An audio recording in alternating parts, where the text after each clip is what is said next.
ठीक है ना, क्योंकि 4 बार मल्टीप्लाई किया और मल्टीप्लाई में। अब लॉ 1 क्या होता है समझिए। देखिए, अगर मान लीजिए मैंने आपसे कह दिया -n, ठीक है, यानी मल्टीप्लाई के केस में हमारा क्या होता था, प्लस होता था, लेकिन डिवाइड नंबर 3 आपका क्या कहलाता है, समझना यहाँ पे ध्यान से। लॉ 3 की अगर हम लोग यहाँ पे बात करें। हेलो स्टूडेंट्स, कैसे हैं आप सब लोग। स्वागत है आप सभी का डीसी लाइन सीए में। मैं सुरेश निगम आप सभी का स्वागत करता हूँ। आज हम लोग यहाँ पे बात करेंगे इंडिसेस की। इंडिसेस से आपके एक क्वेश्चन तो आना यहाँ पे पक्का है। इंडिसेस के बारे में अगर हम लोग यहाँ पे बात करें तो एक या दो क्वेश्चन इससे यहाँ पे ज़रूर से ज़रूर पूछे जाते हैं। तो आज आपके 1 नंबर यहाँ पे पक्के होने वाले हैं। तो चलिए स्टार्ट कर लेते हैं यहाँ पे इंडिसेस के बारे में।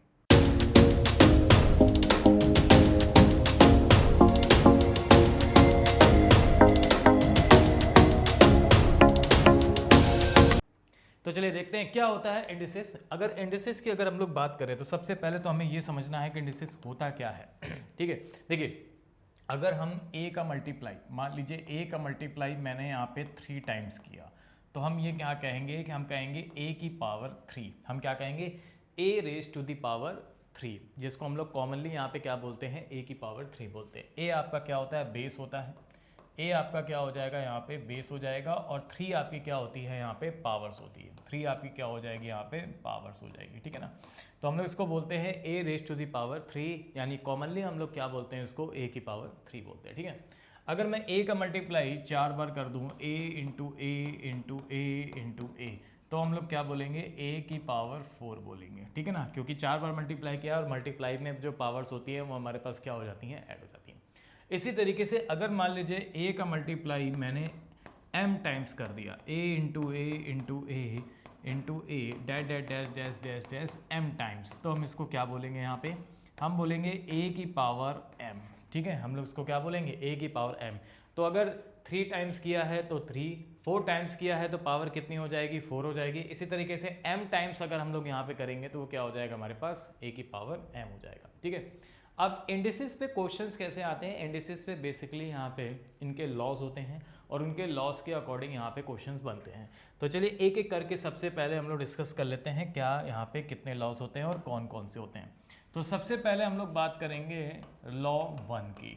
अब लॉ 1 क्या होता है समझिए। देखिए, अगर मान लीजिए मैंने आपसे कह दिया कि a की पावर m का आप मल्टीप्लाई कर रहे हो a की पावर n से, ठीक है। यहाँ पे देखिए क्या है, बेस आपके जो है ना वो क्या है, यहाँ पे सेम है, ठीक है। अगर हम बेस की बात करें तो ये बेस होते हैं हमारे पास, ठीक है। तो ये बेस जो है ये हमारे पास क्या है, सेम है, और जो पावर्स हैं, पावर वो आपकी क्या है, यहाँ पे डिफरेंट है, ठीक है ना।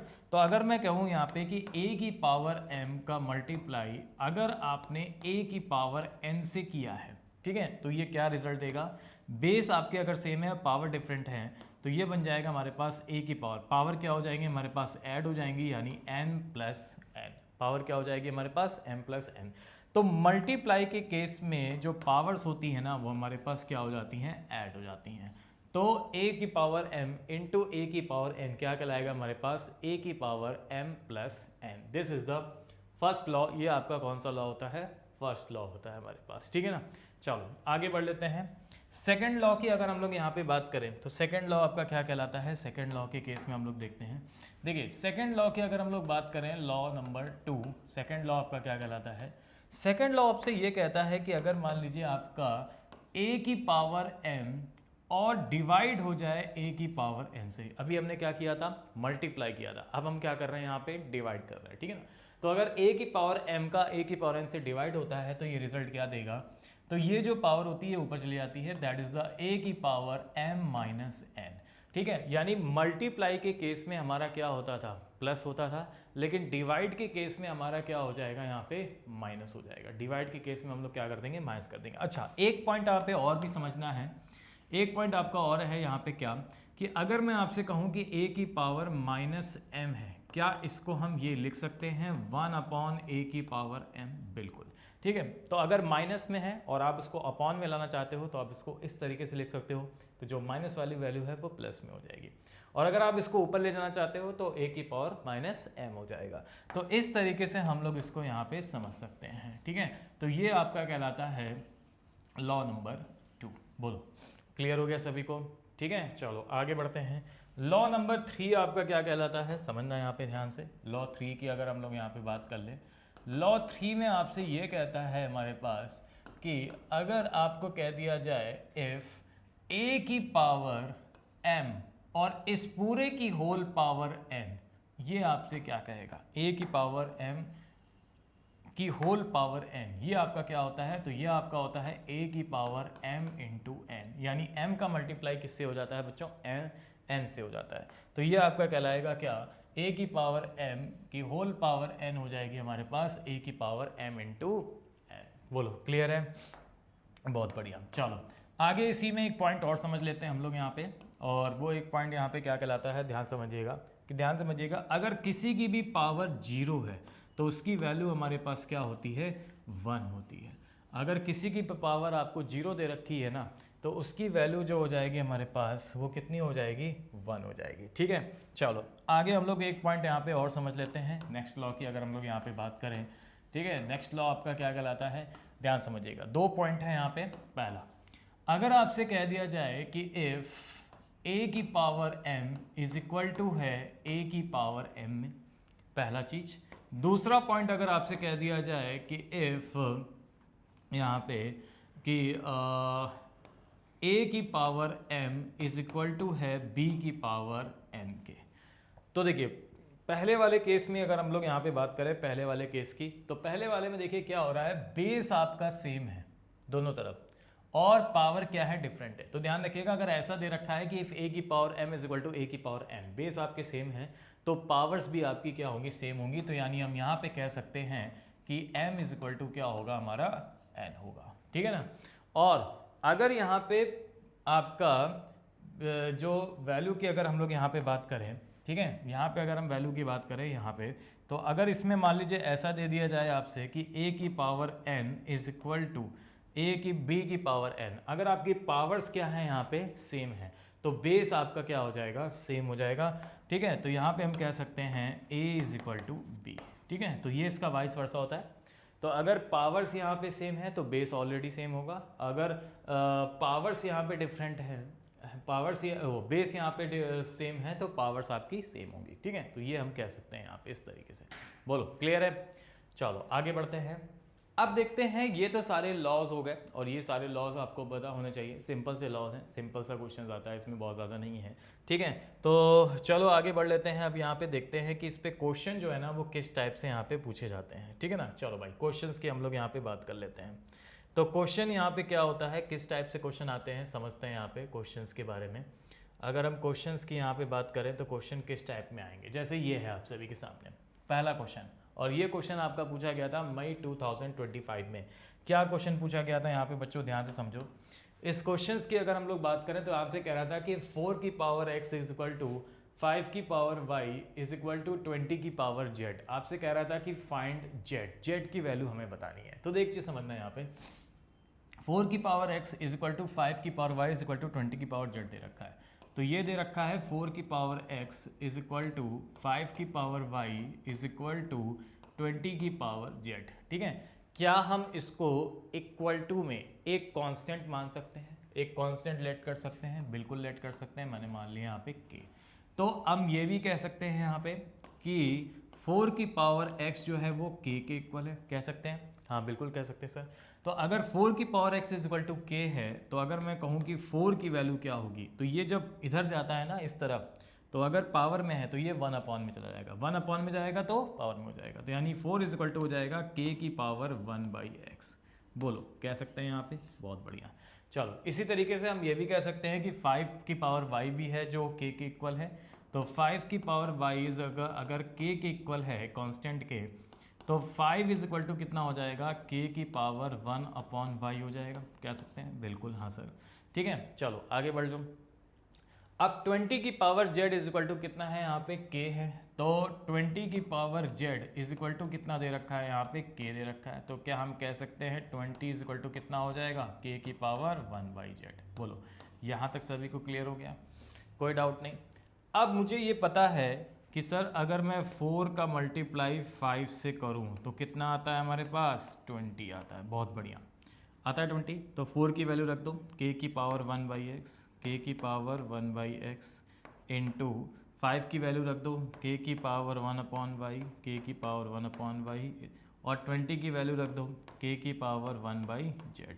अब ये कौन सा लॉ लगेगा इसमें लगेगा a की पावर m इंटू ए की पावर n। मल्टीप्लाई में पावर्स क्या हो जाती है हमारे पास, ऐड हो जाती हैं। तो हम कह सकते हैं k की पावर कितना हो जाएगा 1/x प्लस 1/y और इज इक्वल टू में कितना दे रखा है k की पावर 1/z दे रखा है। बोलो क्लियर है। तो अब इसमें कौन सा लॉ लग गया, वही अभी जो हमने आपको बताया था कि अगर a की power m is equal to a की पावर n है तो बेस अगर आपके दोनों तरफ इक्वल है तो पावर भी इक्वल होगी।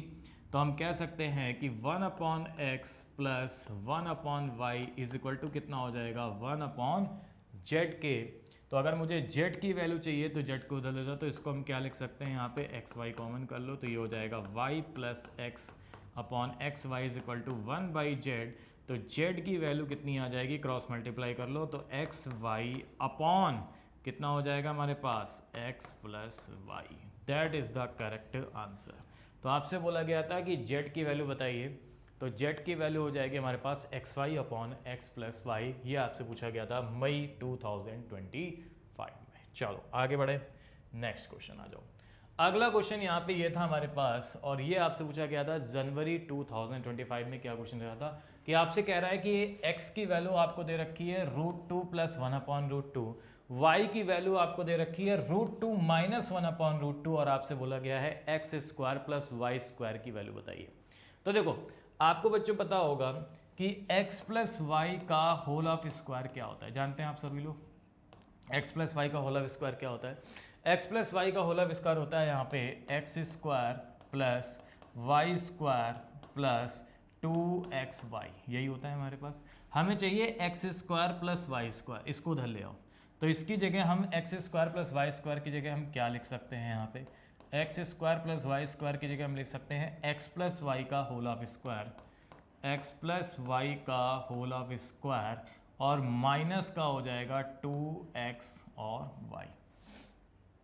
ठीक है, यानी हमें क्या करना होगा, एक बार दोनों को ऐड करना होगा और एक बार दोनों को हमें क्या करना होगा, मल्टीप्लाई करना होगा। जब हम दोनों को ऐड करेंगे x और y को, तो ऐड करो जरा यहाँ पे। जब हम दोनों को ऐड करेंगे यानी x प्लस वाई की वैल्यू कितनी हो जाएगी, तो x की वैल्यू थी हमारे पास √2 प्लस 1/√2, y की वैल्यू थी हमारे पास प्लस √2 माइनस 1/√2।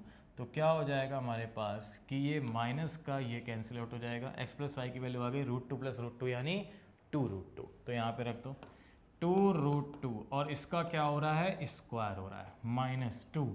अब एक्स वाई की वैल्यू निकालनी है यानी दोनों का मल्टीप्लाई करना है। तो एक्स वाई का जब आप मल्टीप्लाई करोगे तो एक्स वाई की वैल्यू हो गई है √2 प्लस 1/√2 और y की वैल्यू थी हमारे पास √2 माइनस 1/√2। तो ये देखो किस फॉर्मेट में आ गया, ये उस फॉर्मेट में नहीं आ गया कि a plus b into a minus b, उसी फॉर्मेट में है a plus b into a minus b, यानी क्या हो जाएगा a square minus b square. ठीक है, तो √2 का स्क्वायर कर देंगे, √2 का स्क्वायर कर देंगे माइनस b का स्क्वायर है यानी 1/√2 का स्क्वायर कर देंगे।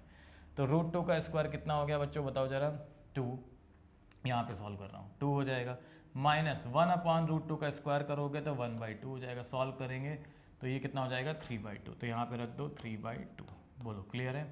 एक्स वाई की वैल्यू कितनी आ गई बच्चों, √2 प्लस ए प्लस बी ए माइनस बी, ए स्क्वायर माइनस बी स्क्वायर, ए स्क्वायर मतलब √2 का स्क्वायर माइनस बी स्क्वायर मतलब इसका। तो √2 का स्क्वायर कितना हो गया हमारे पास, √2 का स्क्वायर करेंगे तो इसका मतलब 2 आ जाएगा हमारे पास। 1/√2 का स्क्वायर करेंगे तो 1/2 आ जाएगा। सॉल्व कर देंगे तो 3/2 आ जाएगा। 3/2 से 2 से 2 कैंसिल, इसका स्क्वायर करो तो 8 में से 3 माइनस कर दो, कितना हो जाएगा 5। तो 5 हो जाएगा इसका क्या यहाँ पे करेक्ट आंसर। बोलो क्लियर है, बहुत बढ़िया। चलो भाई आगे आ जाओ, आगे देखते हैं। एक आपका इस टाइप से क्वेश्चन, और मैंने ये देखा है ना कि इस टाइप से क्वेश्चन बहुत ज़्यादा पूछे जाते हैं। इस टाइप में कभी आपको ऐसा फॉर्मेट दे देगा, कभी आपको कुछ और फॉर्मेट दे देगा एक्स की पावर बी मल्टीप्लाई करके, कभी आपको एक्स की पावर सी एक्स की पावर ए में इस टाइप में दे देगा। तो मेरे बच्चे एक चीज़ मैं आप सभी को यहाँ पे बताना चाहता हूँ, ऐसे क्वेश्चंस को कभी भी सॉल्व करने की ज़रूरत नहीं है। ठीक है, बस एक चीज़ आपको देखनी है और तुरंत आंसर मार देना है।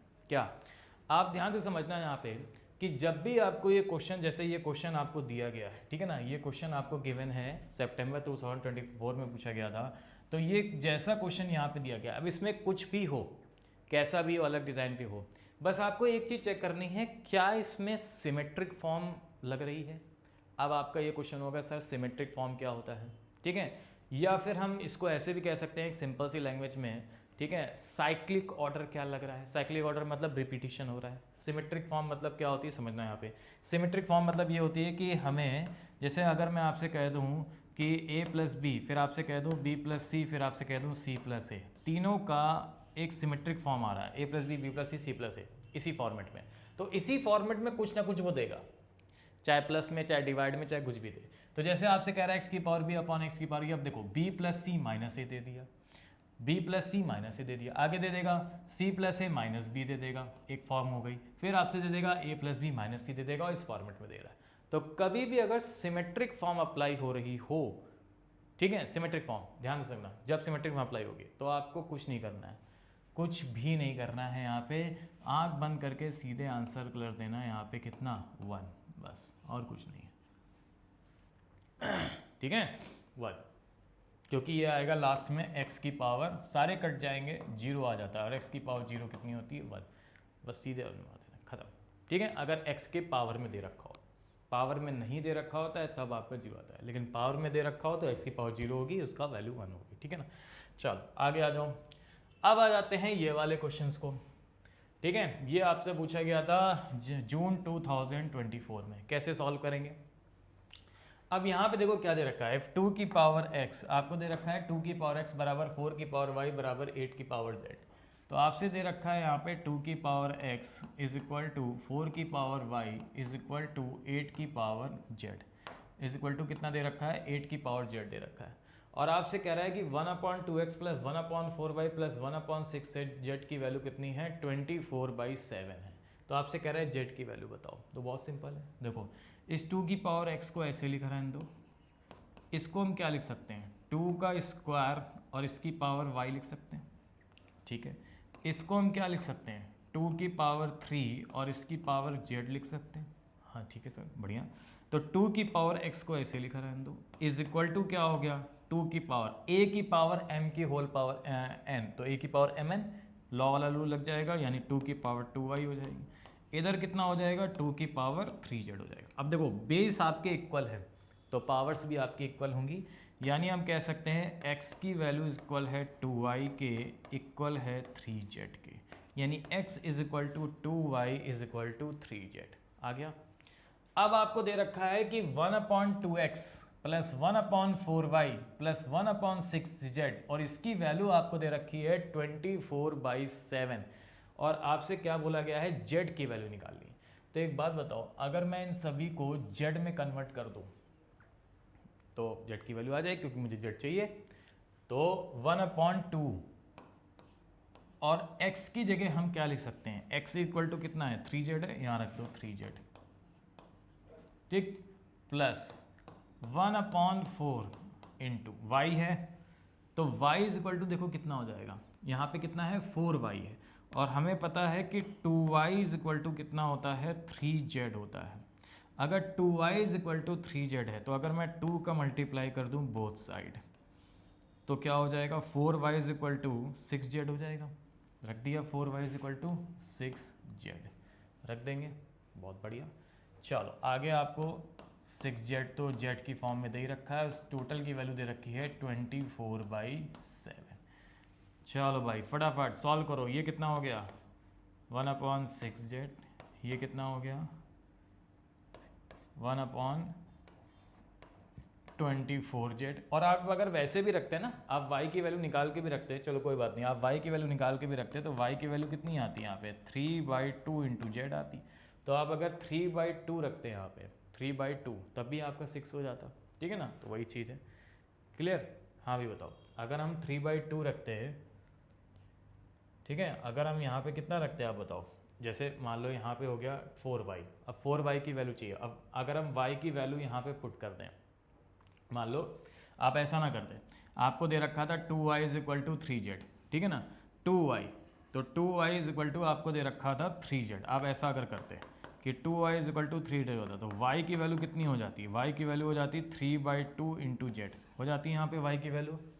तो अगर आप y की वैल्यू यहाँ पे रखते हैं 4 यहाँ पे कितना, हाँ यहाँ पे अगर आप y की वैल्यू रखते हैं 3/2 इंटू जेड, बहुत ध्यान से बनना, अगर आप y की वैल्यू यहाँ पे रखते हैं 3/2 इंटू जेड, ठीक है ना, तब भी आपका क्या हो जाता है हमारे पास, तब भी हमारे पास कोई दिक्कत यहाँ पे नहीं होती। तो 3/2 रखते तो देखो कितना हो जाता है हमारे पास, ध्यान से समझो, 3/2 4y की वैल्यू रखी थी ना यहाँ पे, 4 इंटू 6 जेड नहीं होगा क्योंकि हमने 4y की वैल्यू रखी है, हाँ यहाँ पे 4y की वैल्यू रखी है ना मैंने, तो ये कितना था हमारे पास 4 इंटू वाई, 4y की वैल्यू रखी है मैंने यहाँ पे, ध्यान से बनना, 4y की वैल्यू हुई आई है हमारे पास कितनी 6z, हाँ सही तो 6z आई है हमारे पास, ठीक है ना। हाँ तो अगर y की वैल्यू आप 3/2 भी रखते ना तब भी आपका वही आता, 4 इंटू 3/2, तब भी आपका क्या आता 6 ही आता, कोई दिक्कत नहीं थी। तो सीधे सीधे 4y की वैल्यू रख दी मैंने, 4y की वैल्यू आ गई 6z, ठीक है ना। तो 1/6z plus 1/6z plus 1/6z, और इसकी वैल्यू आपको दे रखी है कितनी 24/7, तो ये कितना हो गया हमारे पास बताओ 3/6z हो गया, और इसकी वैल्यू हमारे पास कितनी आ गई है 24/7। बस सॉल्व कर लो, हमें z की वैल्यू चाहिए, तो 3 8 24, 8 48, तो कितना हो जाएगा z की वैल्यू हो जाएगी हमारे पास, ये हो जाएगा, ये इधर चला जाएगा तो 7 ये इधर चला जाएगा, इधर आ जाएगा 8 इंटू 6 कितना आ गया 7/48, 7/48 हो जाएगा इसका करेक्ट आंसर। तो z की वैल्यू हो जाएगी 7/48, बोलो क्लियर।